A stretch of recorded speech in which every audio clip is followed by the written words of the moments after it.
Welcome back everyone to another episode of, actually I don't even know what I'm gonna call this, I guess reviewing YouTube members. We got a lot of great games here. We're gonna be starting off with a Gyrocopter one, and if you guys wanna know how you can get your games reviewed by me, please do not message me on Discord saying, Speed, please review more game, here's my match ID. No, I mean, you know, as happy I would be to review your game all day every day, unfortunately, I also try to do things in life.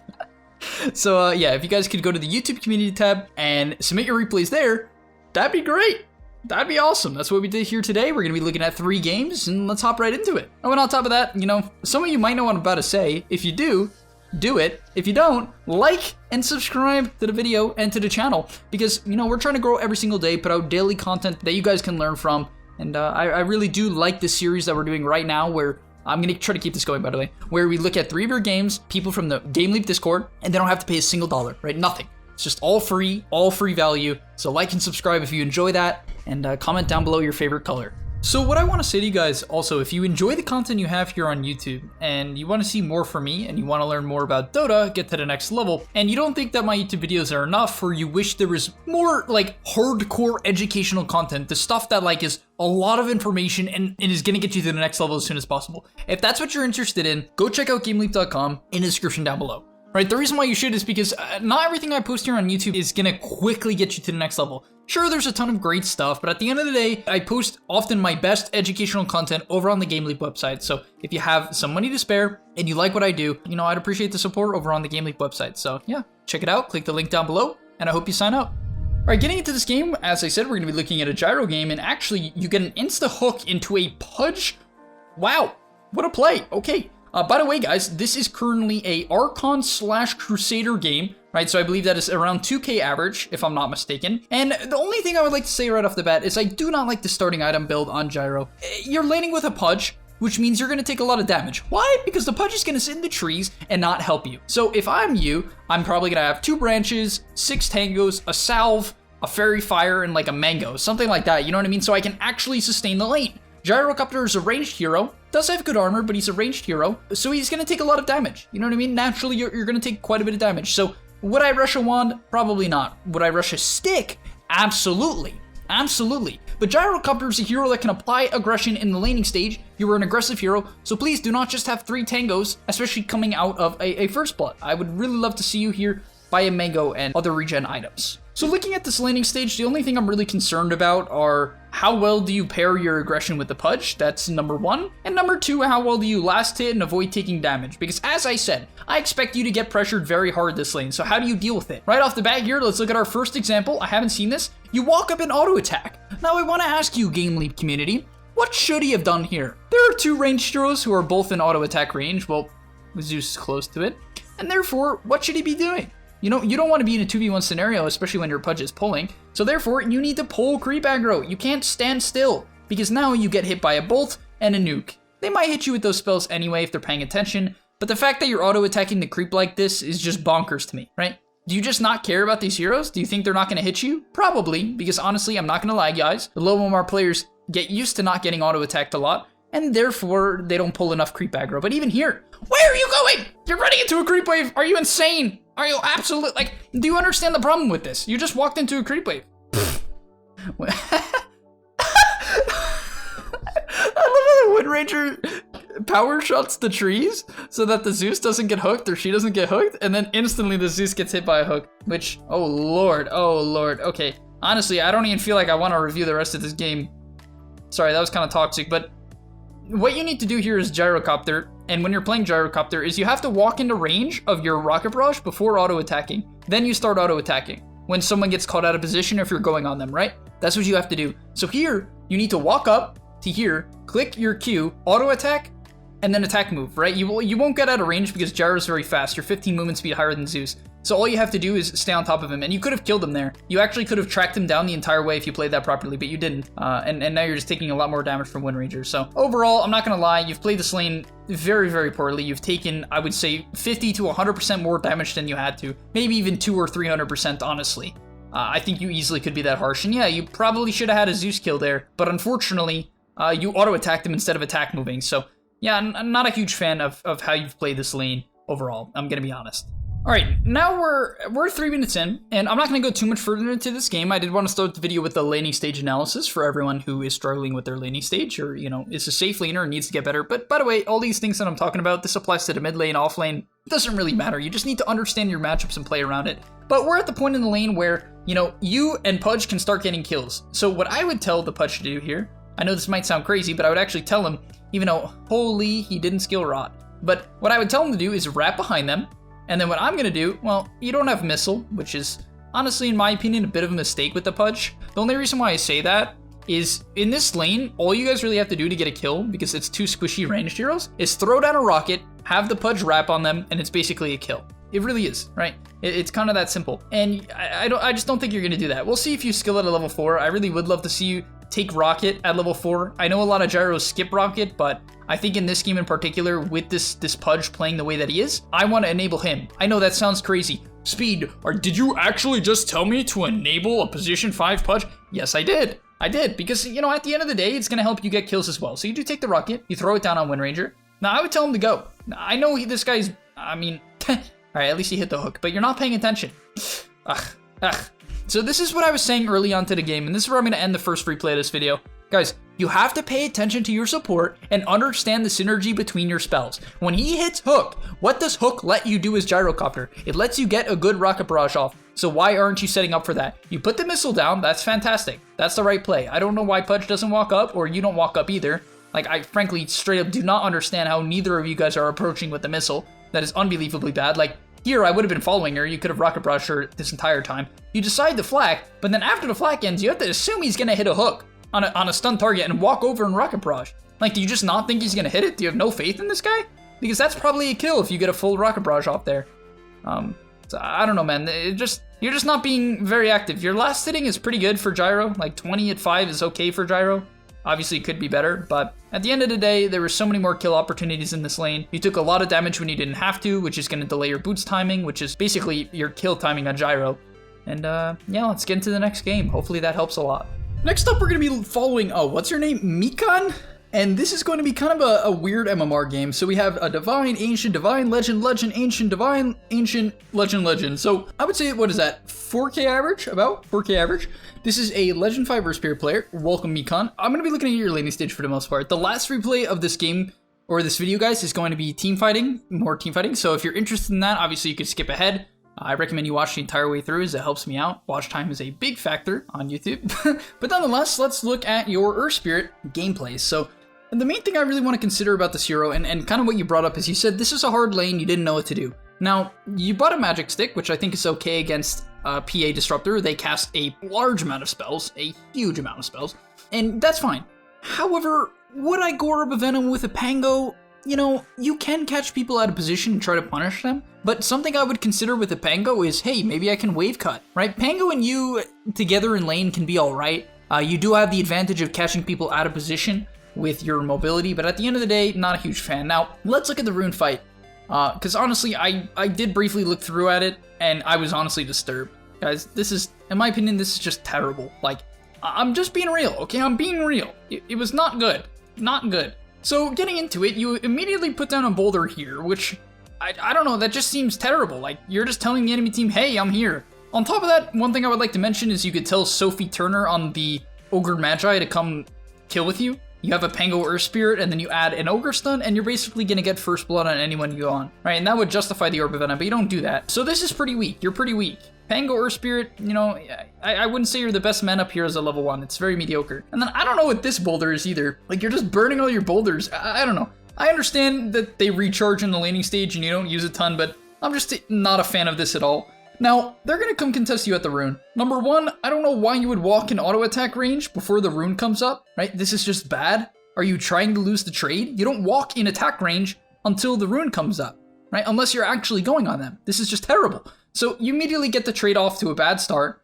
Then following that, you double contest the bounty, which you don't need to do. You should be the one hitting the PA here, specifically because you have an Orb of Venom. So you stand still, don't hit the PA till now. And then as your Pango is backing, which he reasonably should, right? It's Pango. Like, do you really want to man up here? I don't think so. You're also committing out to their high ground, which lets them kite you. But you roll in.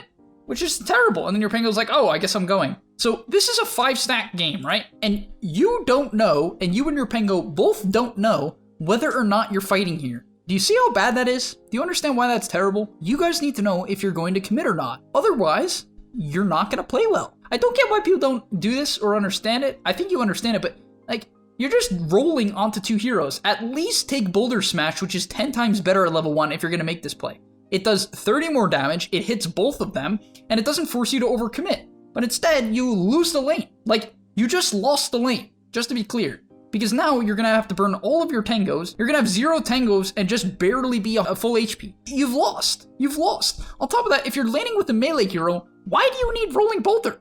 Who are you catching off guard? You're going to roll on the PA and she's going to be like, okay, and hit you. Like, what? It just doesn't make any sense. So, the couple things I would consider is, don't buy an Orb of Venom and go just drag creep waves with a bunch of regen. And I would definitely take Kick at level 1 if I'm gonna lane. You know what I mean? Like, maybe I'll take Rolling Boulder if I'm cutting, but I'm not gonna take it if I'm laning. Because, like, who are you rolling on here? Who are you ever gonna go on? How do you ever... Unless you catch out the Disruptor at, like, a pole, this is just trash. It's just trash. So you should roll on him here. Okay, you do. Should attack move. Okay, like, this is a fine trade, but at the end of the day, not only do you not need roll to accomplish that, there's just nothing you can do here. You know, what you need to do with this Pango is give him a good start. You know what I mean? The key to winning this game for you is giving the Pango a good start, and either you have to do that by just giving him all the XP, right? Not stepping any XP here, or dragging, right? Dragging the wave. But yeah, you're just gonna kind of be useless now because you've burned all your regen due to your awful rune trading. And yeah, you just have roll, and I don't know what you're gonna do. Uh-oh, he's asked to roll away. You've also rushed a ring of regen? Why? Actually, I can tell you why. We all know exactly why. Because you burned all your regen already. So you tell yourself you have to buy the ring of regen. The only reason why you need this trash item that doesn't really help you, you know what I mean? It sort of makes you lane, but this is all just so counterintuitive.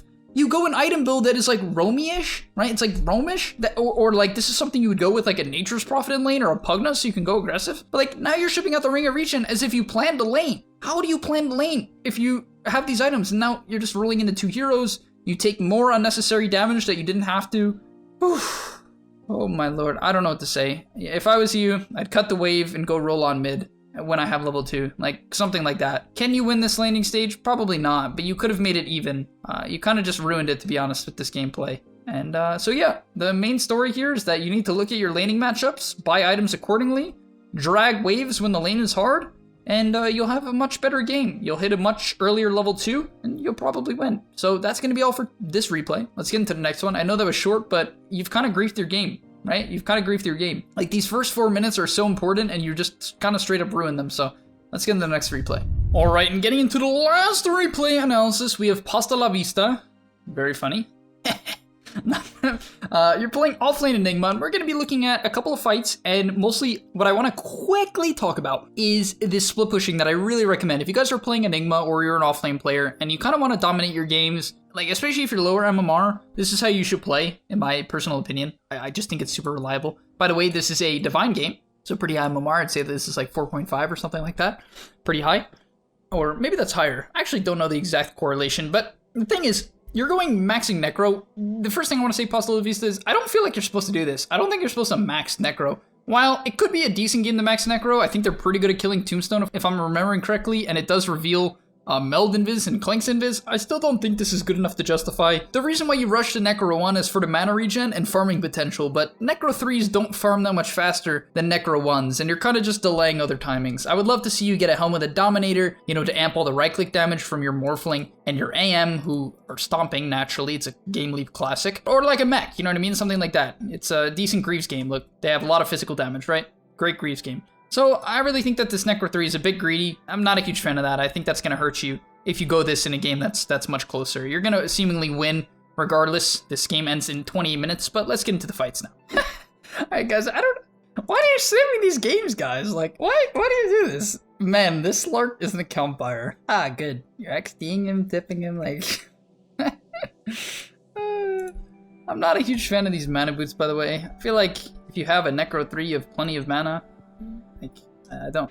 You have 4 mana regen. Do you really need mana boots? Even for your teammates. Like, I feel like they don't need mana boots. You have 3 mana boots. That is definitely overkill. I feel like that could just be a component to mech or get you closer to your Lincolns, which you're buying next. And by the way, he is buying Lincolns next, and I will say that if there's any game where Lincolns is slightly justifiable, it's this one. Rushing Lincolns, by the way. I'm not saying you can buy Lincolns on Enigma after BKB, but he goes no BKB, he goes Lincolns. Why is it legitimate this game? Because Sniper can actually cancel through BKB with his Ags. He can cancel the Black Hole, and therefore, you know, it makes BKB Black Hole 10 times worse.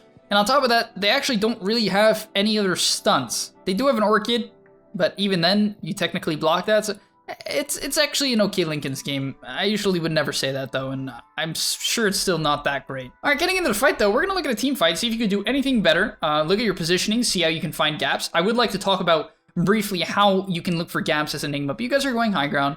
Looks like you're very confident, or otherwise I would say that this positioning is a bit questionable. This is much better though. You know, stay out of vision, let the enemy team try to go on your morphling and commit in. So, okay, fight breaking out. Lead in with the stun. That's a good stun. Okay. I feel like you should be cutting out though. So this I don't like. Right? And whenever you guys are playing initiators, whether or not it's an Earthshaker or Enigma, something like this, or even Tidehunter, you can use your, you know, Gush or your Malefice or your Fisher if you think it's not going to get you killed just to help out.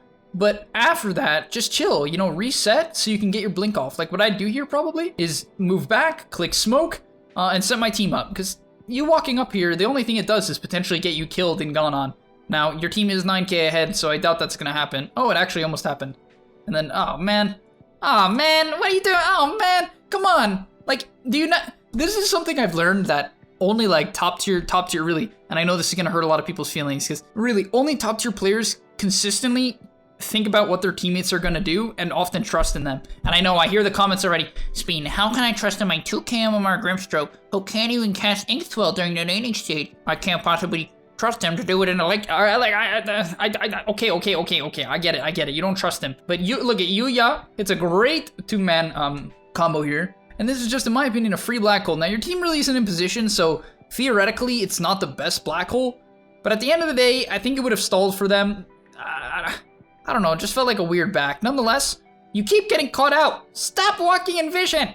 Stop, Pasta La Vista. I'm going back one more time, but stop walking in vision, please. Either use your smoke instead of vision or hide in the trees. Why are you constantly walking up? Like, I know you want to stun this guy, which is okay, but especially if I expect him to chase here. Oh boy, this black hole is very questionable.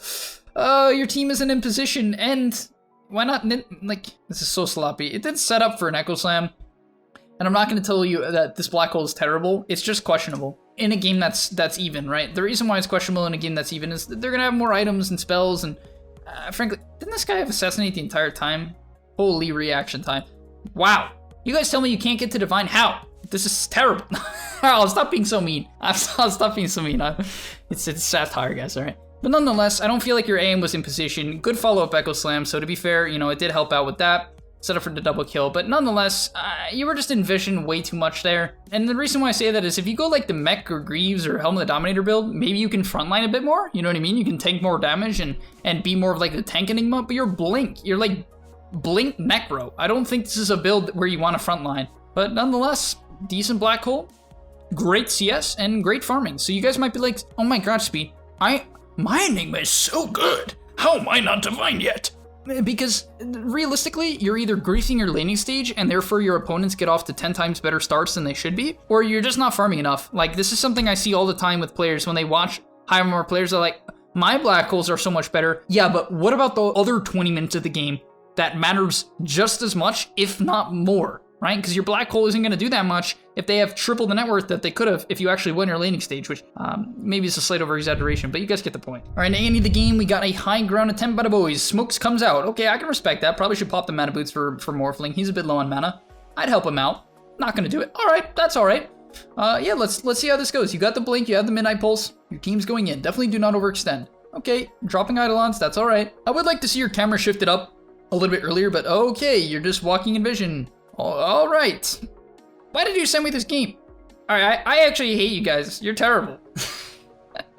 Nah, but for the next episode of this replay analysis, I'm gonna make sure I get 3 games, 3 full losing games. If you guys send me losing games in the next time I request, I promise I will do my best to to look at losing games where you guys actually struggled, instead of games where you go 2 and 3 and get absolutely carried by a Morphling and an Animage. But thanks for watching, I hope you enjoyed, and I'll see you in the next one. Before you leave, just want to say a quick message. If you're trying to get better at Dota or you just enjoyed that video, I know this is pretty general, and you're going to hear this quite a bit from me, but I recommend you sign up to gameleap.com. Why? Because I put a lot of effort into the content over there, and generally the effort I do there is different from the content you're going to see here on YouTube. It is different. In fact, I usually go a lot more in depth on topics or into niche topics that help you get to the next level even faster. Because on YouTube, I often have to keep it more mainstream, and that's even why I'm putting it at the end of this YouTube video. That's why this is at the end, because a lot of people just watch 5 minutes, they skip through just for like the dopamine spike. But if you are interested in actually getting better at Dota, I recommend you go to the description down below, get your discount right now by clicking the link, sign up, use the discount code that you're gonna see there, and I hope to see you there right now, so click it, and yeah, thanks for watching.